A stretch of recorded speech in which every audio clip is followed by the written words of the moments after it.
Story number 1. Kiwi Guy. I like to start off by saying that I'm a girl and I'm in my 20s. I'm writing these lines in October of the year 2024. Therefore, I feel this will fit the feel of the season. You know, October is viewed as spooky season. Hopefully, you will find teachable moments in my story. Now, let's begin. Freshman year of college, I met this guy. We live in the same dorm and we're part of the same living learning community, LLC, which is a program a university had for freshmen so they could meet people with similar interests. My particular LLC, living learning community, had an additional class to go along with it. I officially met Kiwi Guy in that class and we got along well enough. We really only talked when the professor had us discuss in groups and I didn't see him outside of class much. Every now and then we'd pass each other on campus and maybe wave or stop for a short chat. Soon, classes started to ramp up. I was an architecture major, and sadly it became common for me to get back to my dorm well after 2 in the morning. Thankfully, I live close and would typically walk back with a friend anyway. Plus, campus was well lit, and my dorm was a straight shot from the architecture building. I felt completely safe, even walking home. Normally, when I got back, no one would be in the common area, which I had to walk past to get to my room.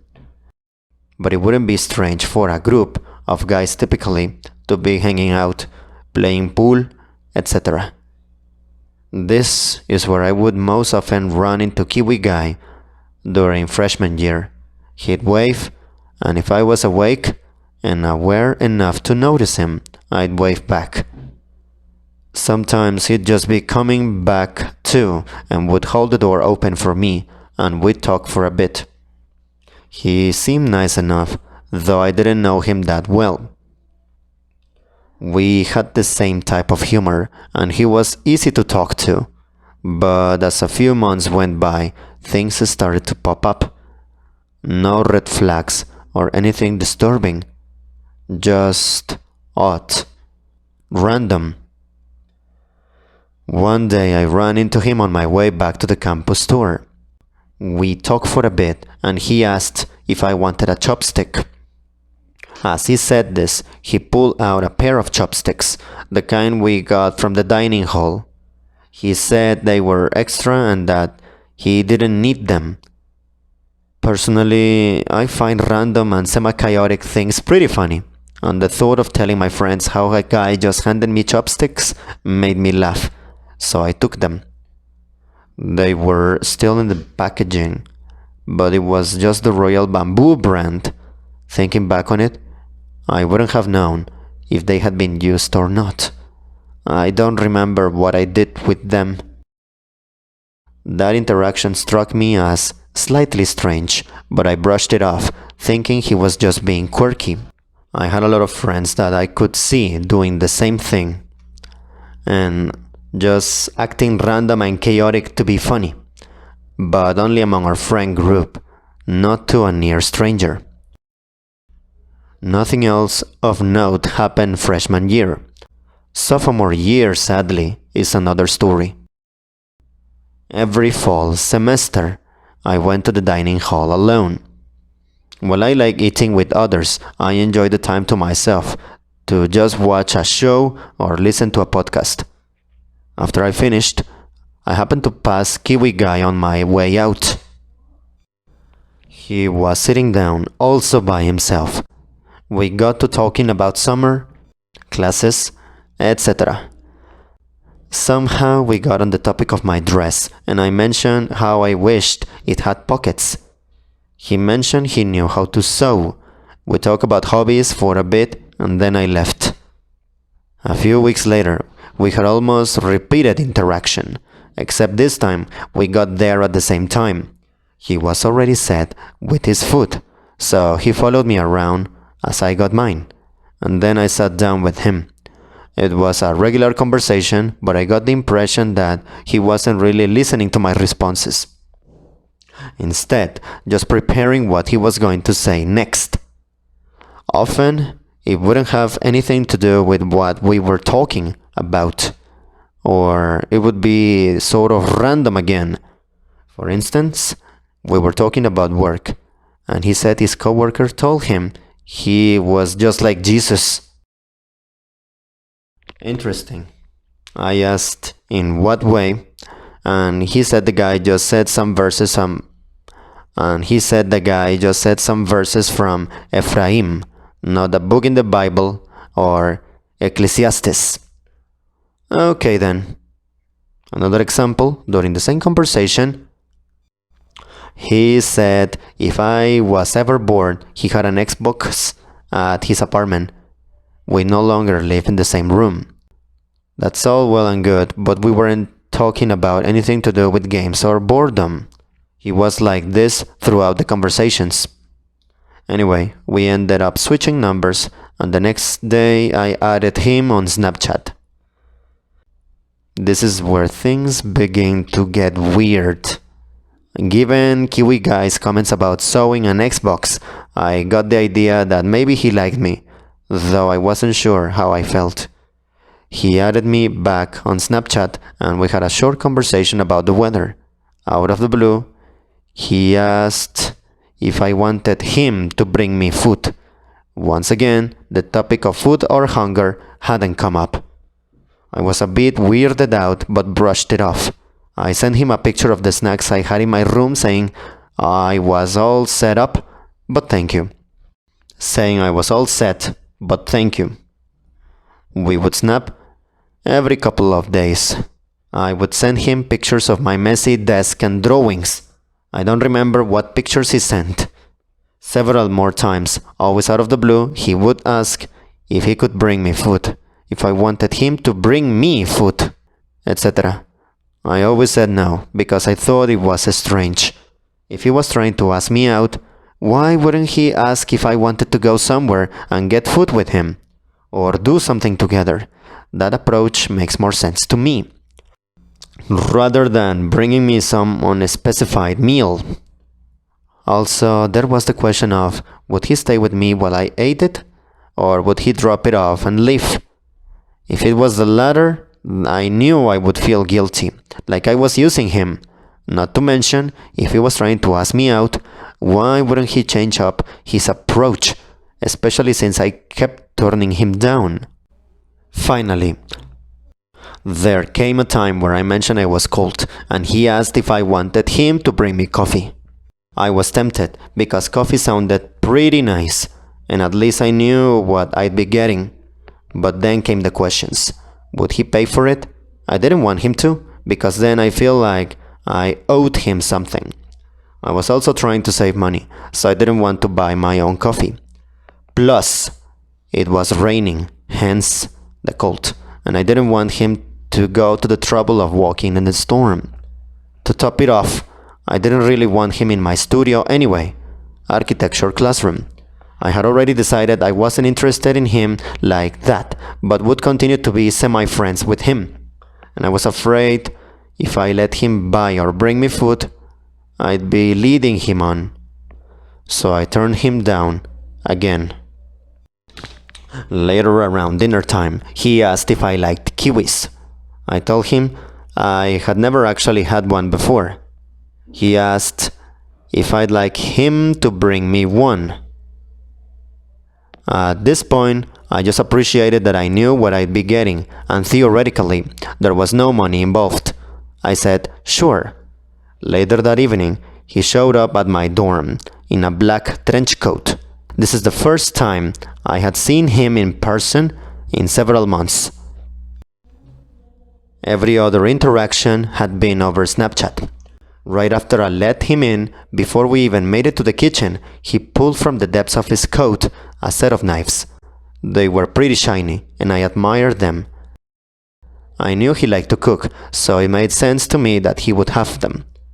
Going into the kitchen, we chatted a while. He pulled out 2 kiwis and washed them and sat down at a nearby table.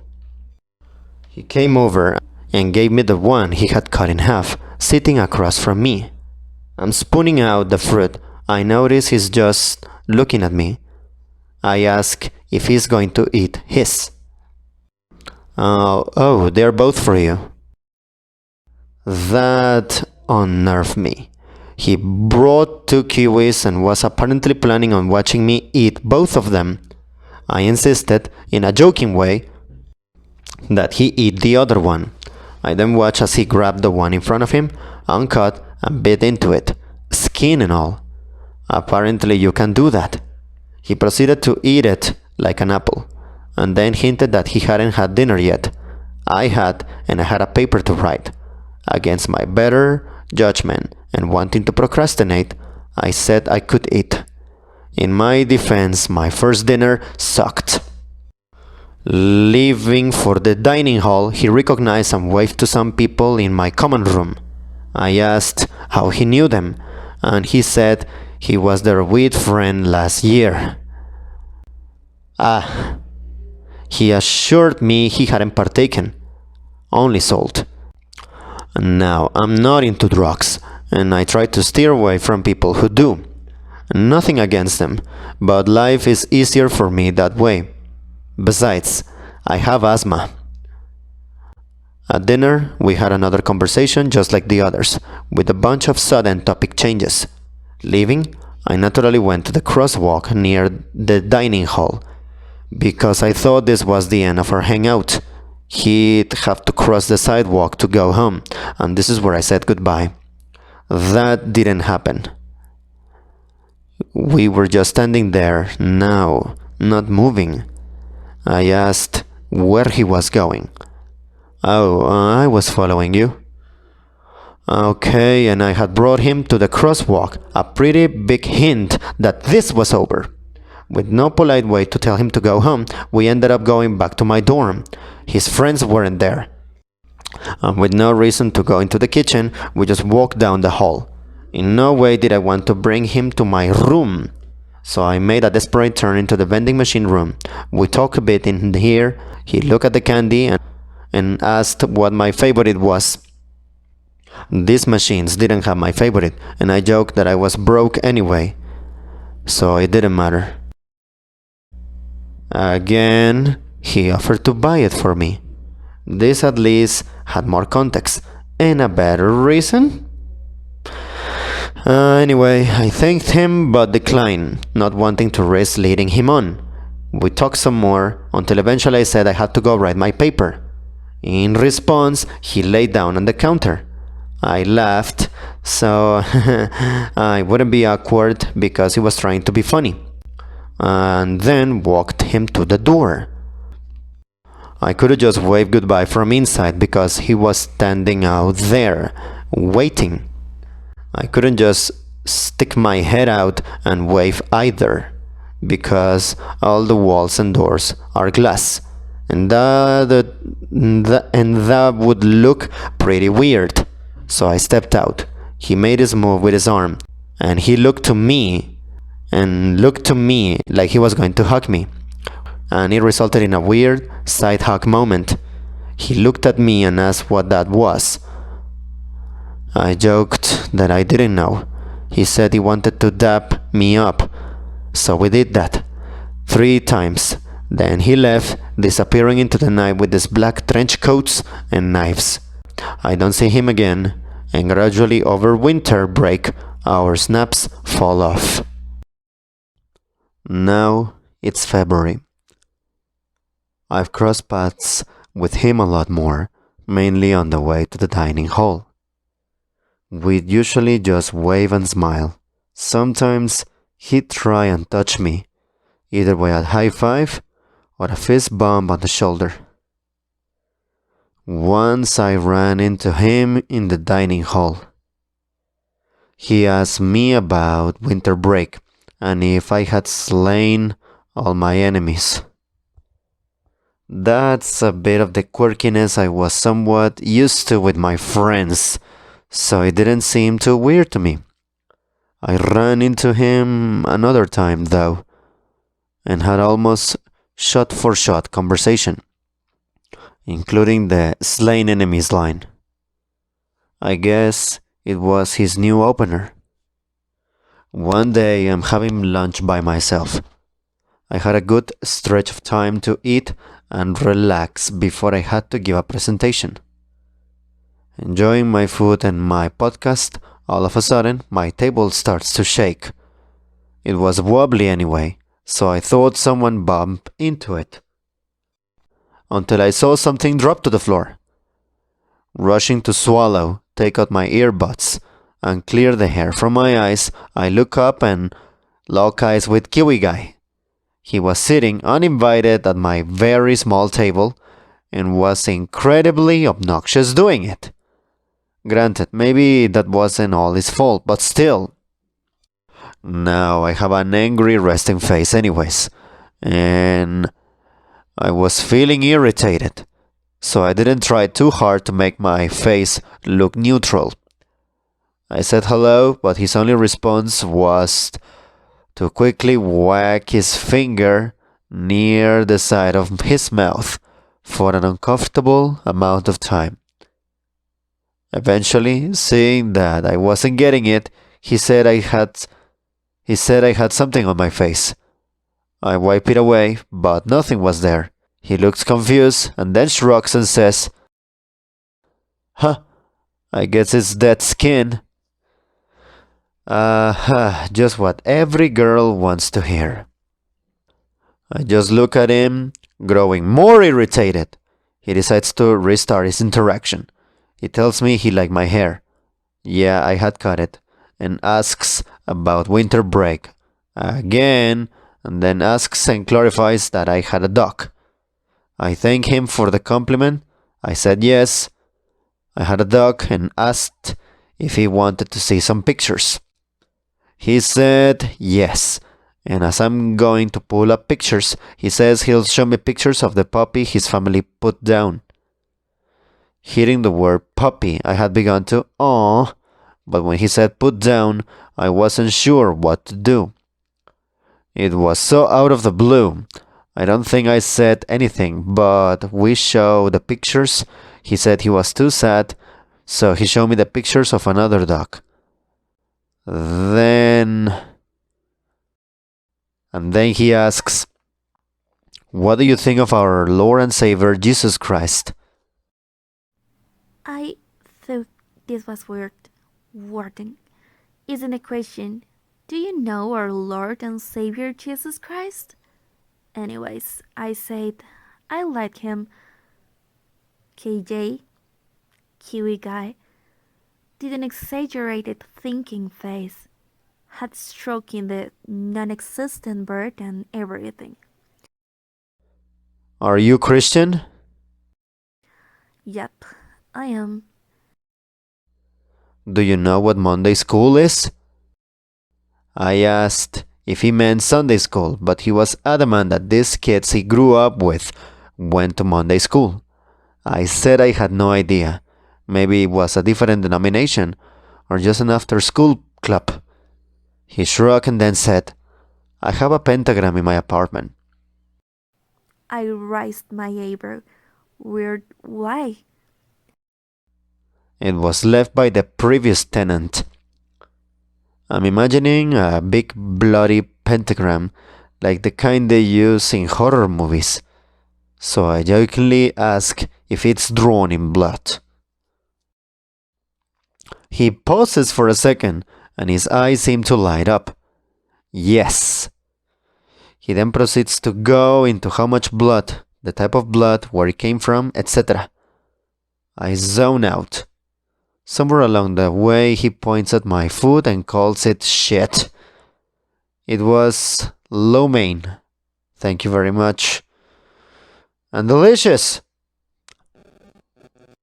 And delicious. Now my appetite is gone, and I'm progressively more irritated. In his defense, he did ask several times if I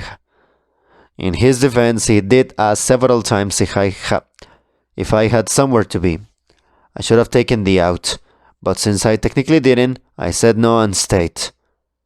I've since learned my lesson. At some point, I asked how big this pentagram is. He holds up his hand, making a circle shape. So smaller than a fist. That's a little underwhelming. He jokes that the person who drew was too lazy to finish, saying they didn't even draw the circle. That's a star. If there's no circle, it's just a regular star. We come to a lull in the conversation. He looks around, spots the napkin holder, and asks if I need one. I shake my head. No thanks, I'm all good. He shrugs and says, okay. Grabbing a napkin, he folds it, tears it off the corner, and eats it. I'm in shock. We're just staring at each other, one person traumatized, the other eating a napkin. With no idea what to do, I told him to swallow it if he is making me experience this insanity. Then he's going to swallow a napkin, unfortunately. I don't think he does. How does it taste? He makes a face and says, gross. Oh. His face lights up. That means I could be eating a tampon. I don't loud. Instead wondering what my life has come to. Seeing I don't find it funny, he grabs the rest of the napkin. Thankfully, doesn't eat it, but starts folding it up. Aha. I ask what he's doing. He says he's making a joint. Another joke? He then tells me about having to be careful and hiding drugs from the police. And about this crazy dog trip he went on when he hid drugs up his butt. Honestly, the last part is a blur. I know the story involved butt drugs, kindergarteners, and demons. I look at my phone and I said I had to go. He stood up with me and waited while I gathered my stuff. I looked at him, said that was a very wide-ranging conversation. He agreed and said, until we meet again. Out of the corner of my eye, I could see him watching me as I left. That's the last conversation I have with him. I stopped eating lunch and switched to breakfast, wanting to avoid the possibility of seeing him one-on-one again. That also resulted in me crossing paths with him less on campus. Someone recommended I fill out a student concern report because she thought maybe he was acting out in response to his puppy death. Maybe, but I don't know. Ironically, his major was psychology. My family and friends that I've told his story think he has a food fetish.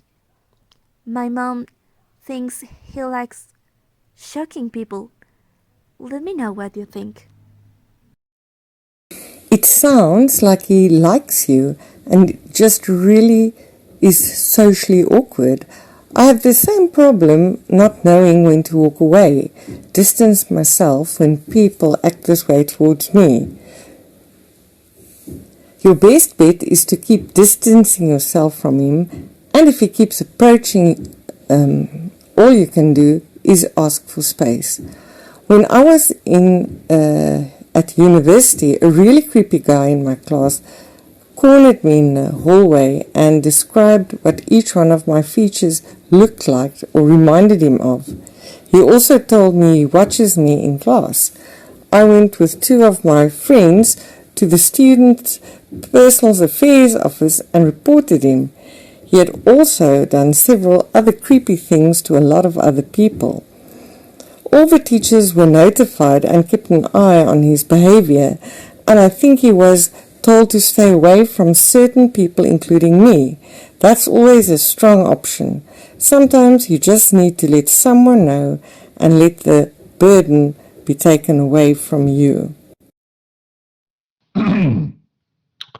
En ole varma, onko tämä kaveri tarkoituksella karmiva, vaan pikemminkin se, että heillä näyttää olevan jotain, joka tekee heistä sosiaalisesti hyvin hankalia.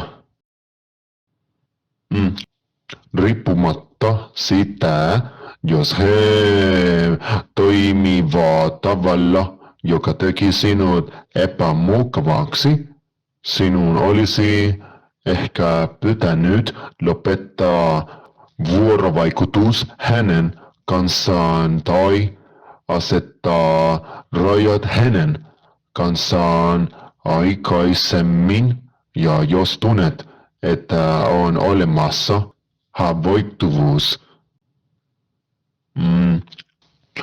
Sosiaalinen ahdistus tai neurodivergenssi ehkä antaa hieman lempeää palautetta siitä, mitä olet ja et ole mukava. En halua tehdä nojatuolidiagnoosia, mutta keskustelu, jossa sinusta tuntui, että hän ei kuunnellut ja mietti, mitä hän sanoisi seuraavaksi, tuntui minusta samankaltaiselta, ja minulla on sekä autismi että ADHD. Minun oli ennen vaikea kuunnella aktiivisesti, koska olin huolissani siitä, miten vastata. Minusta tuntuu, että tämä on mahdollisesti neurodiagnostisesti poikkeava kaveri, joka on ihastunut sinuun tai ainakin haluaa sinun pitävän hänestä, mutta mahdollisesti, koska et ole neurodiagnostisesti poikkeava olentassa, se vaikuttaa hyvin epäjohdonmukaiselta ja uudolta. En usko, en tiedä, että hän tarkoittaa mitään pahaa, mutta yhtä lailla sinun ei tarvitse olla hänen ystävänsä. On parempi olla teeskentelemättä, että olet jokun ystävä, kuin vain säälit häntä.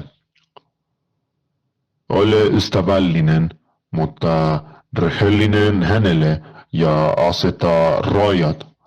Et ole hänelle ystävättä velkaa, jos se ei tunnu oikealta.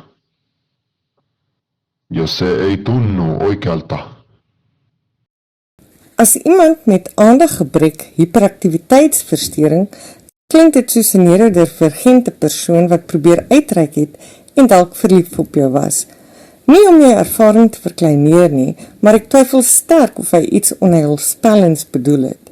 Hy het dalk raad gekry oor hoe om te flirt of vriende van iemand te word en dit het hy letterlik opgeneem.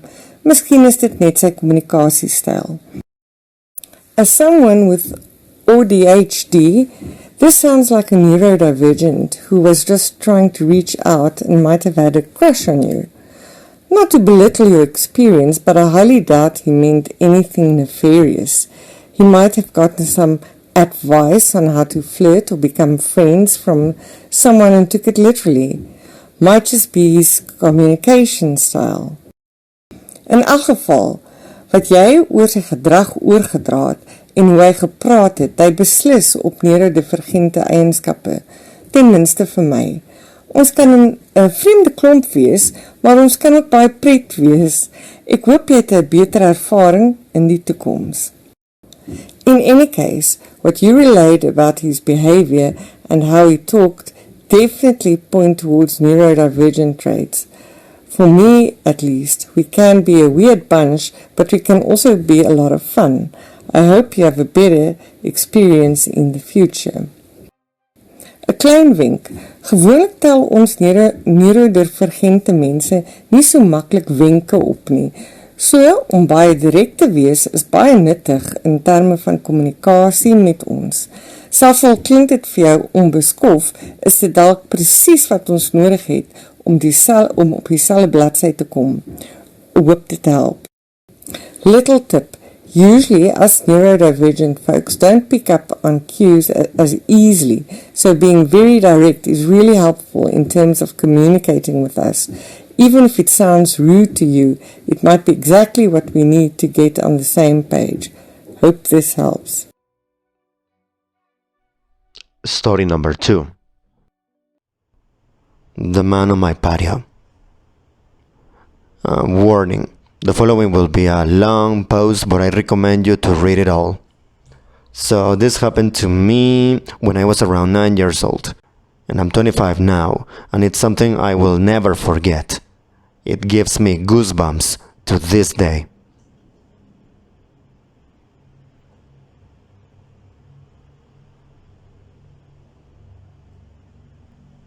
I live in a terrace house. 4 houses combined, and my neighbors and I each have our own little patio. There is a small road 10 meters from my yard where people do their Sunday walks and so on. Only a small fence separates my small yard and patio from that road. I live in a pretty crowded area, with several of these terrace houses spread around in my neighborhood. So seeing people walking on that road, it's pretty normal for me. Seeing random people standing on my patio is not. When I was 9, I usually got home from school about an hour before my mom got home from work. I live maybe 50 meters away from school.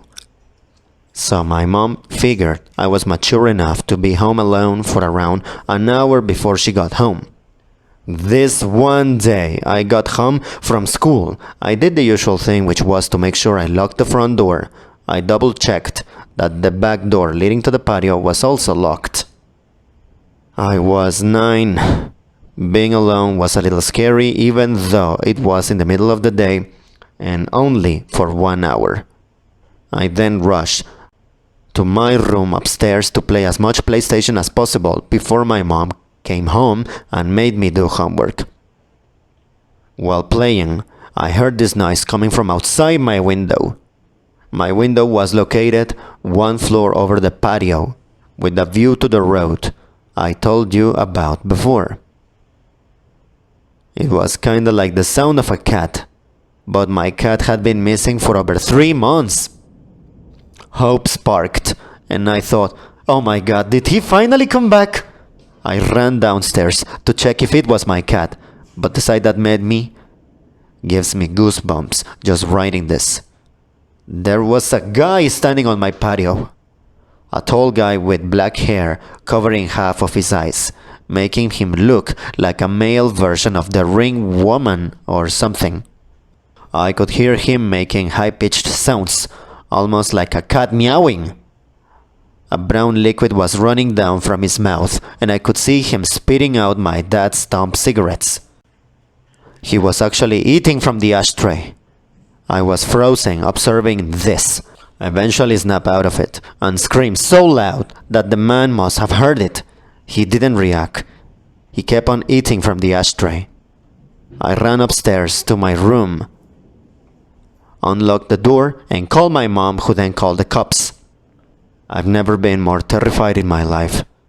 Laying in bed under my sheets, shivering with fear, as I hear these creepy high-pitched noises from the guy eating cigarette stumps from the ashtray on my patio.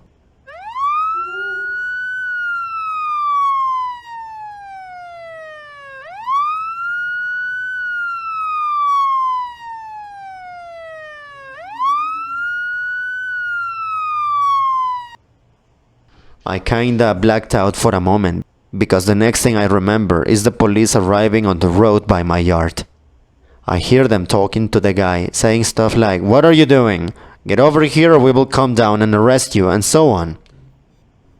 He didn't respond, but the high-pitched sounds were more frequent and louder. I decided to look through the window, feeling safe now that the cops were there. I could see 2 police officers standing by my fence, one man and a woman. I did not see the creepy man, however, because he was standing directly 1 story under me and my field of view.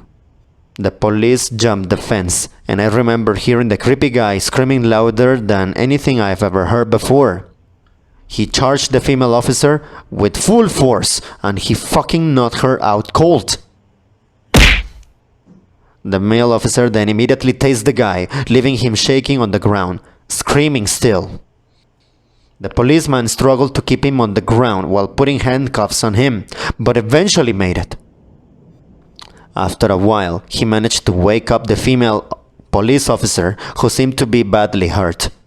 He called for backup and an ambulance, and then he sees me standing in the window above him. The expression on my face must have been something else, because he just looked at me and said, "I sure as hell hope you didn't see that."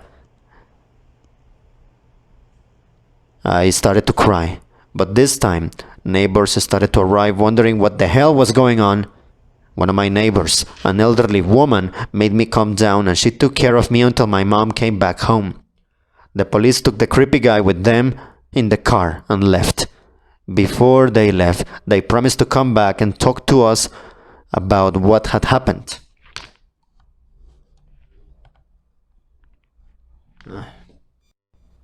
This is where the story takes an unexpected turn. The male police officer came back later that night and sat down with me and my mom to talk. He explained that the guy on my patio was actually diagnosed with severe autism. He had escaped a facility where mentally challenged people lived, located around 5 kilometers from where I lived. He explained that the guy had actually been living in my house 5 years ago, but he had been forced to move when his mom, his only caretaker, died. The poor guy probably thought he would find his mom in my house. He missed the routines, and he missed living there with his mom. The police have to move him from the house that time 5 years ago because he was extremely strong. From what I heard, he had extreme tensions in the body because of the autism, making his muscles grow stronger and stronger throughout the years. This was the reason he reacted the way he did when the police came this day.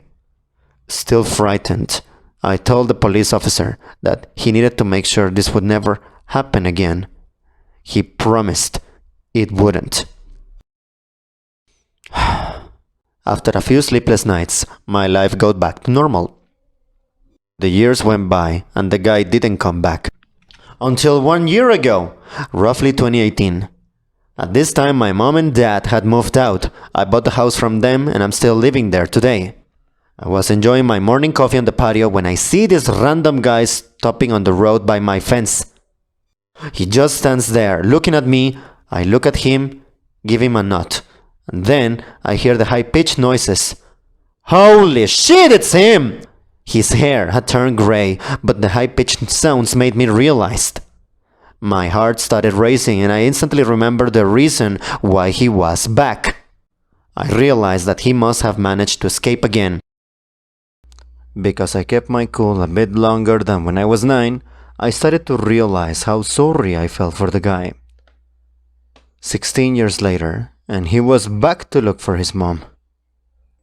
I decided to carefully ask him if he wanted to come down to the patio. He instantly jumped the fence. I started to think he would knock me out like he did to that police officer. He didn't.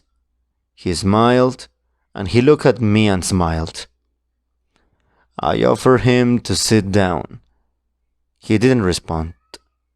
I offered him to come inside. He started laughing. We went inside. His face lit up. Pure joy. He was home. and it reminded him of the life he had with his mom. It almost made me tear up. All of a sudden, he sat down in my couch, turned on my TV, and switched directly to the cartoons. I observed him for a while. He was completely focused on the cartoons. I just wanted him to enjoy the moment, so I didn't say anything to him. I realized I had to call the facility to let them know. The caretakers arrived 10 minutes later. After a lot of convincing, he got back up, crying, and they went back to the facility. I called the facility 2 days later. We made a deal. His name is Tom, and now I consider Tom my friend.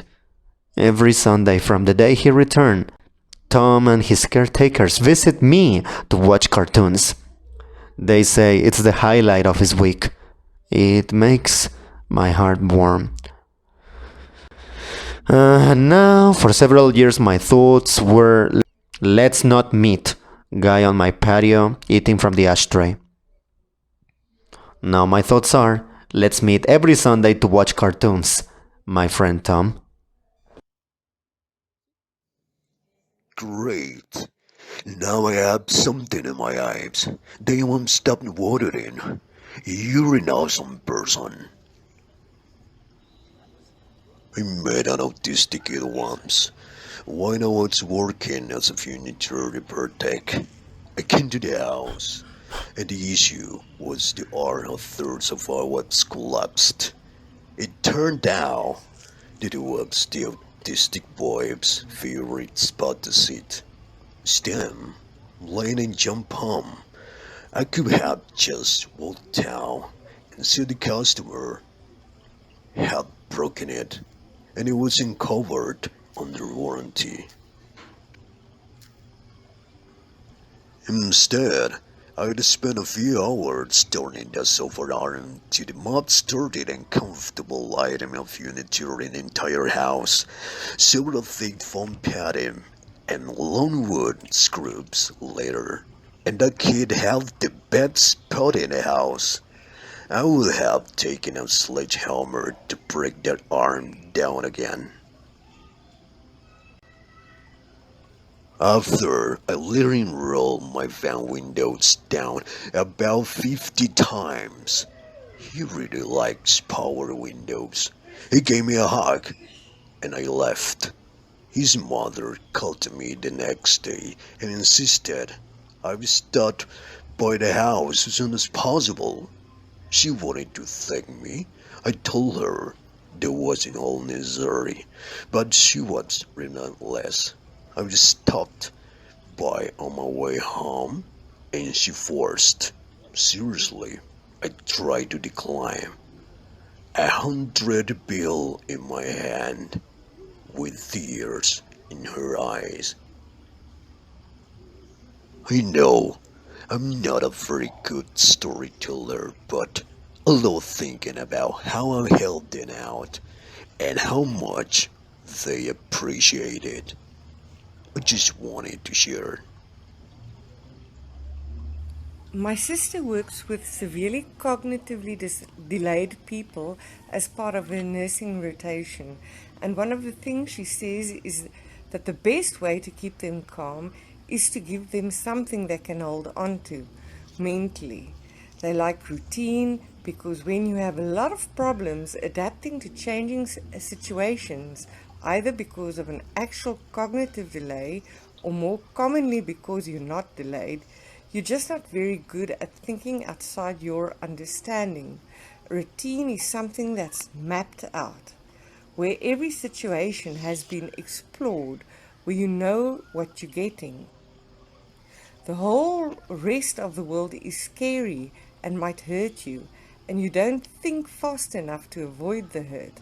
But routines are safe, and when you feel safe, you can finally feel able to stop being scared, enough to feel happy. So for Tom, it's not just going to be about nostalgia, it's going to be about giving him back something safe that he knows and that he can do without worrying about the limitations in his head. And when he feels safe, It's the only time he feels happy because it doesn't feel scary anymore. He's doing what he knows, and that's good. It's also why family deaths hit these people extra hard. They have safe people who they know and understand at least a little, certainly more than anyone else in their lives. They form strong bonds with these people because they can't form bonds easily with others, and these bonds are part of their routine, part of their safe activities. Other people are scary because people with his level of either autism and or cognitive delay see others as basically statues that move. No facial expressions, no vocal tones, no body language. To them, we're completely closed books. Anything that's not explicitly told to them, but rather is conveyed through things like intonation, body language, etc., is essentially non-existent.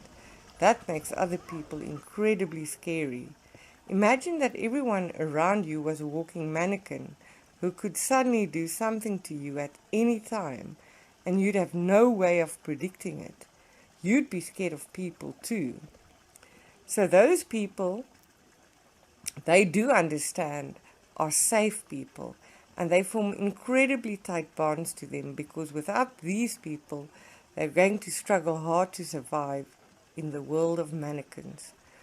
So when these safe people die or are otherwise unavailable, it is a serious issue. They stop being able to trust anyone because everyone is so scary to them that they go into a fight or flight response almost immediately. They don't know if they're going to upset you, and because they tend to get physical when upset very quickly, they assume you will do the same. They're scared that if they upset you, you'll hurt them. And so everything they do is designed to, at least in their mind, make things safer. When confronted with breaking a routine that used to be safe but now doesn't work, for example, going to mom's house on Sunday, but now the police have shown up, they panic and try to do the routine even more so that the scary thing goes away.